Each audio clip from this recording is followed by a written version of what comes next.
Assalomu alaykum Instagram xalqi. Hozir O'zbekistonda juda ham moda bo'libdi. Qayerqadir uzoqqa ketish, Toshkentdan Makkaga, Moskvadan O'zbekistonga, men ham yo'limizni boshidan uyimizgacha ketishga qaror qildim. Peshkom oxirigacha kuzatdik.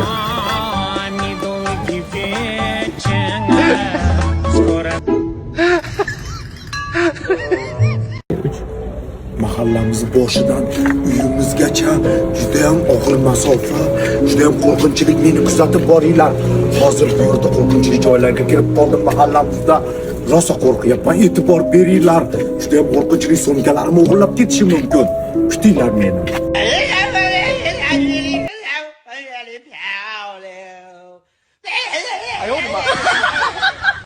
Yo'lda boshidan uyimizgacha masofa juda ham og'ir ekan. Yo'lda palatka qurdim. Ovqatlarni solib qo'ydim o'zim uchun. Hozir ovqatlanib uxlayman va uyimizga juda ham yaqin masofa qoldi. Yetib boramiz.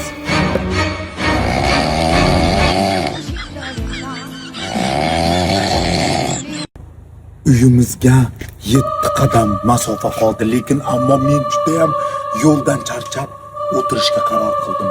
Dam olishga. Kuzatib boringlar. So'mkam o'g'irlab ketishi mumkin yo'lda.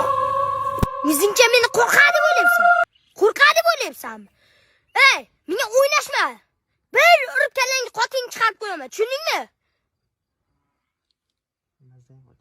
Mazangni qochirib tashlayman. 10 sekundlik masofani men sizlar bilan qozondim.